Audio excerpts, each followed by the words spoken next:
Hello students, ये आपका part 14 video है और पार्ट 14 वीडियो में प्रश्नावली 10.5 पे और क्वेश्चन नंबर है 10। यदि किसी त्रिभुज की दो भुजाओं को व्यास मानकर वृत्त खींचे जाएं तो सिद्ध कीजिए कि इन वृत्तों का प्रतिच्छेद बिंदु तीसरी भुजा पर स्थित है। चलिए हम लोग क्या करते हैं, सबसे पहले एक त्रिभुज खींच लेते हैं। इस त्रिभुज का हम लोग यहाँ पर नाम दे देते हैं। क्या नाम दे देंगे? A B C. A B C. अब हम लोग क्या करते हैं, इस त्रिभुज की दो भुजाएं ए बी और ए सी को लेकर हम लोग इसको व्यास मानकर वृत्त खींचते हैं, दो वृत्त खींचते हैं। ठीक है, इनके भुजाओं को व्यास मानकर। चलिए, एक आपका यह वृत्त हो जाएगा, इसको व्यास मानकर खींचा गया है, देख रहे हैं ना। थोड़ा सा और इसको नीचे में ले आता हूँ और दूसरा वृत्त हम लोग इधर खींच देते हैं इस तरह से। ठीक है, अब की बार ए सी को व्यास मानकर, तो ये हम लोग इस पर दो वृत्त खींचे हैं, एक ए बी को व्यास मानकर और एक ए सी को व्यास मानकर। ठीक है, चलिए अब हमें क्या सिद्ध करके दिखाना है कि इन दोनों वृत्तों का जो प्रतिच्छेद बिंदु ये जो देख रहे हैं यह तीसरी भुजा पर स्थित है, यानी बीसी पर स्थित है। हमें ये दिखाना है। तो हमारे पास दिया हुआ है, क्या दिया है? तो पहले दिया है कि ए बी सी एक त्रिभुज है, ये हमारे पास त्रिभुज है। अच्छा है ना, त्रिभुज की दो भुजाओं ए बी तथा ए सी को व्यास मानकर दो वृत्त खींचे गए हैं, दो वृत्त यहाँ पर खींचे गए हैं।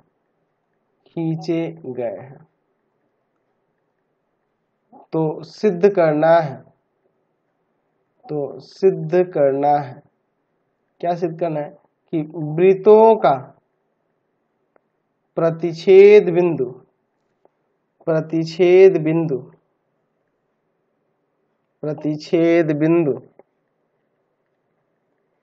भुजा, कौन सी भुजा है? बीसी पर स्थित है। या अगर मैं इस बिंदु को ई मान लूं, हमें दिखाना होगा, हम लोग ऐसे भी लिख सकते हैं, ई डी कुछ भी मान सकते हैं, डी भी मान सकते हैं, कोई दिक्कत नहीं है। या हमें ऐसे दिखाना होगा कि ई भुजा बीसी पर स्थित है। ठीक है, ई जो है भुजा, ये दोनों वृत्तों का प्रतिच्छेद बिंदु हम ई ले लिए, तो यह दिखाना है कि हमें ई बीसी पर स्थित है। ठीक है, चलिए तो हम लोग यहाँ पे लिख देंगे कि इसी में मैं लिख दूंगा, दिया है मैं कि ई दोनों वृत्तों का प्रतिच्छेद बिंदु है।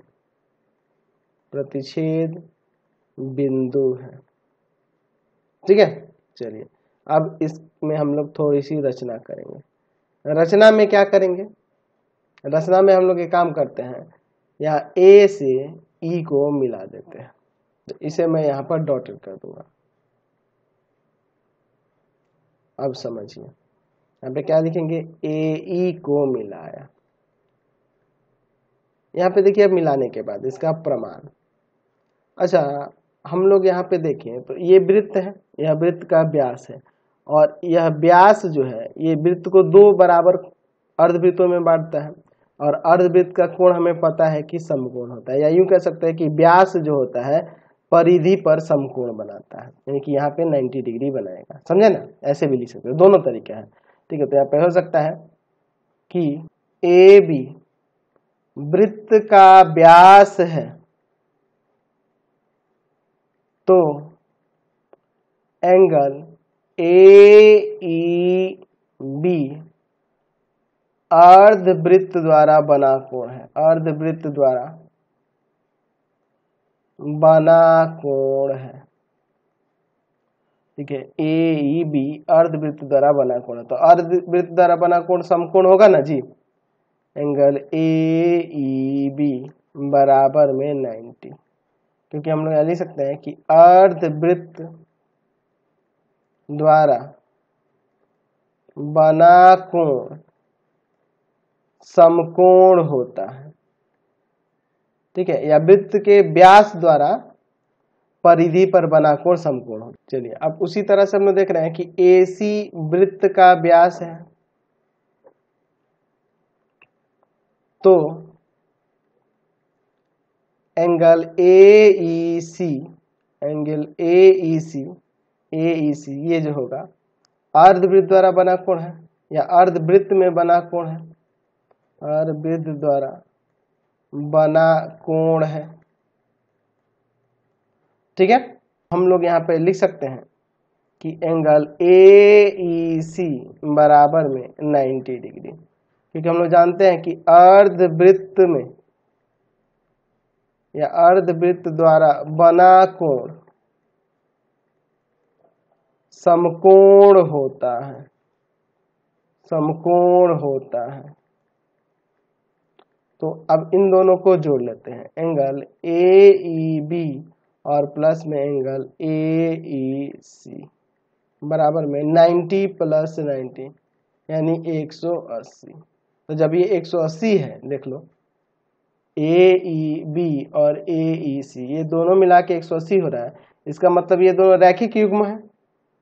ठीक है, यहाँ पे लिख सकते हैं, इसलिए एंगल AEB तथा एंगल AEC रैखिक युग्म है, रैखिक युग्म है। और रैखिक युग्म है इसका मतलब कि यह BEC क्या हो गया, एक सरल रेखा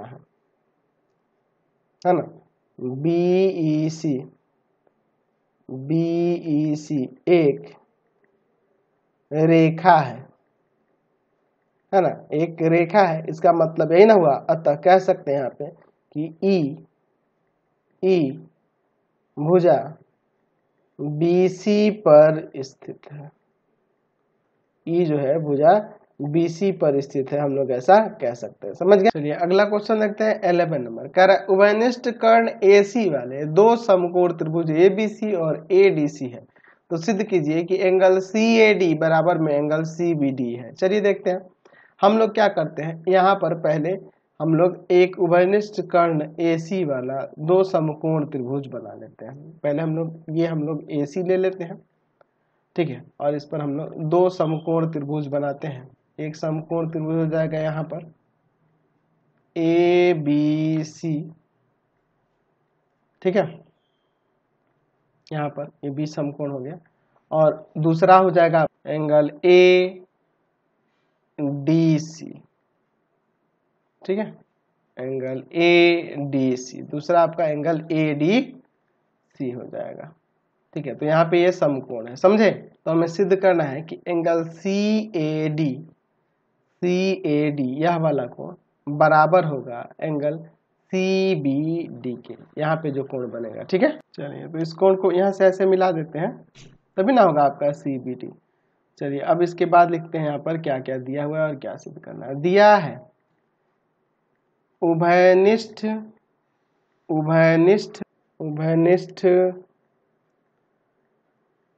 कर्ण AC वाले दो समकोण त्रिभुज, कौन कौन सा है जी, तो समकोण त्रिभुज ABC और ADC है। ये दो आपके पास समकोण त्रिभुज दिए हैं। ठीक है, तो ये आपके पास दो त्रिभुज हो गए। तो सिद्ध करना है,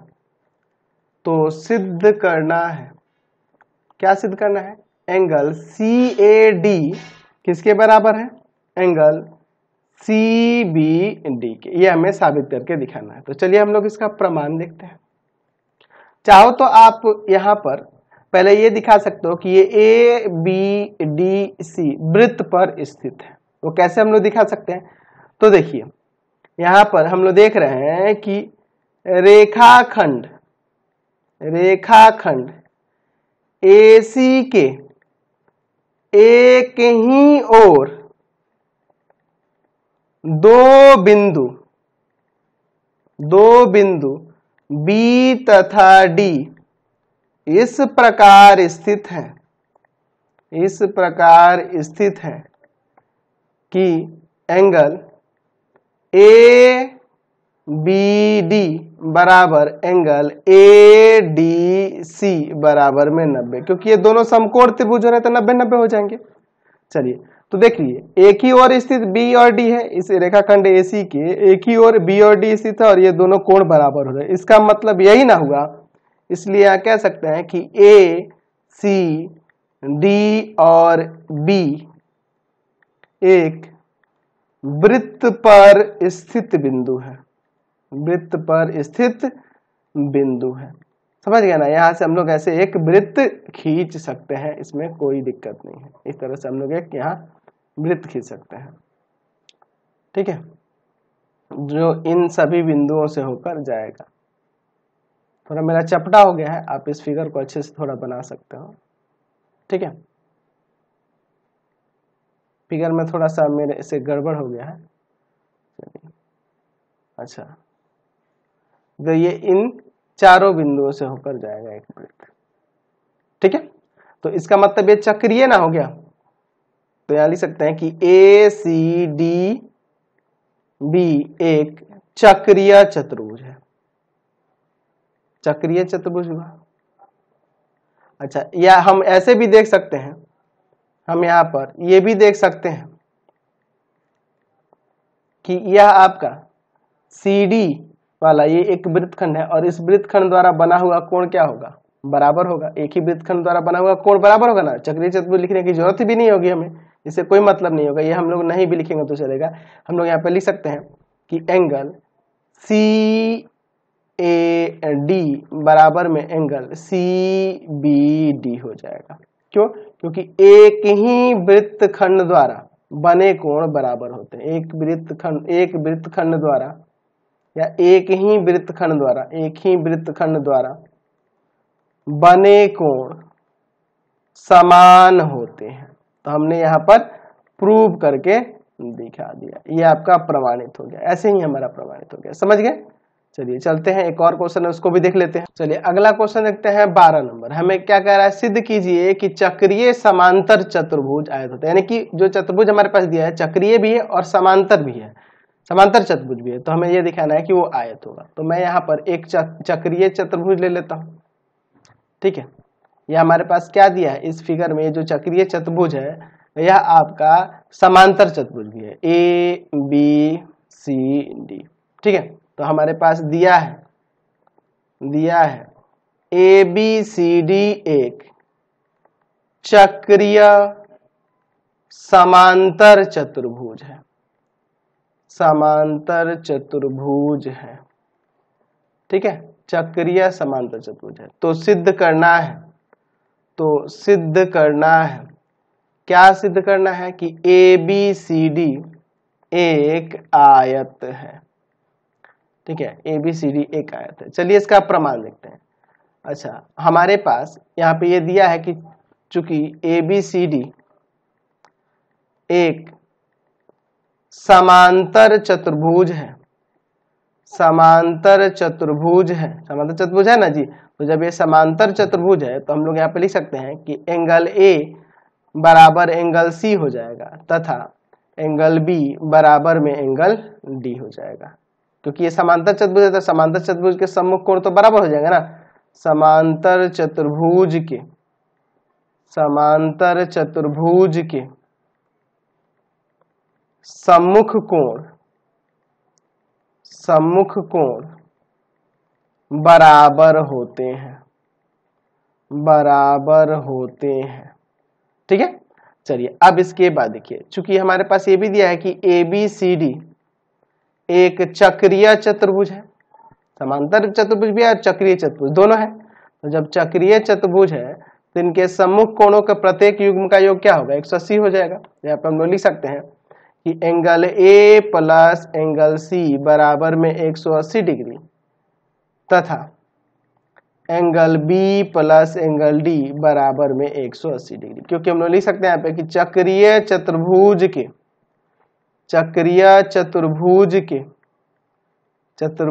के सम्मुख कोणों के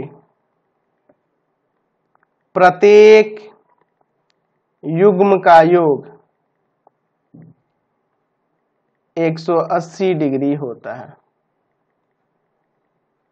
ठीक है, अब देखिए, अब यहाँ पर एंगल ए एंगल सी के बराबर है, तो यहाँ पे एंगल सी को हटाकर एंगल ए ही लिख देते हैं बराबर में 180 डिग्री।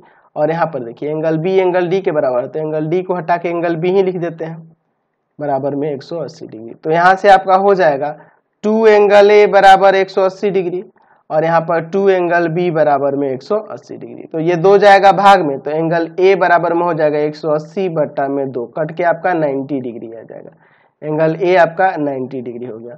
उसी तरह से यहाँ एंगल बी भी क्या आ जाएगा, ये 2 जाएगा भाग करेगा तो 90 डिग्री हो जाएगा। तो एंगल ए और एंगल बी 90 होगा, तो सी भी 90 हो जाएगा और डी भी 90 होगा, क्योंकि एंगल ए सी के बराबर है और बी डी के बराबर है। तो यहाँ से देख रहे हैं कि एंगल ए बराबर है एंगल सी, यानी कि ये भी 90 हो जाएगा, और एंगल बी बराबर है एंगल डी, तो ये भी आपका 90 हो जाएगा। तो हम देख रहे हैं कि जब प्रत्येक कोण 90 हो गया, अतः हम कह सकते हैं कि जो आपके पास समांतर चक्रीय समांतर चतुर्भुज था ए बी सी डी एक आयत है। हमने यहाँ पे प्रूव करके दिखा दिया, तो ये हमने प्रमाणित कर दिया। तो ये आपका एक्सरसाइज कंप्लीट हो गया। अब हम लोग इस वीडियो को यहीं पे इन कर देते हैं। नेक्स्ट वीडियो में आगे क्वेश्चन को देखेंगे। आपको हमारे 3 चैनलों को सब्सक्राइब करना होगा। पहला है path finder classes Chhapra, path finder classes Chhapra. दूसरा है आपके पास भारती भवन रविकांत सर, और तीसरा चैनल है रविकांत सर के नाम से। तीनों को सब्सक्राइब करेंगे और इससे रिलेटेड वीडियो के लिए सीधे डिस्क्रिप्शन में जाएंगे। इससे रिलेटेड नोट्स के लिए गूगल पे जाकर सर्च करेंगे www.ravikantsir.in, और यहाँ पर जाकर आप सभी क्लासेस के नोट्स और उनके पीडीएफ को डाउनलोड कर सकते हैं और पढ़ भी सकते हैं। इंस्टाग्राम और फेसबुक पे पाथ फाइंडर क्लासेस छपरा को लाइक एंड फॉलो करना नहीं भूलेंगे।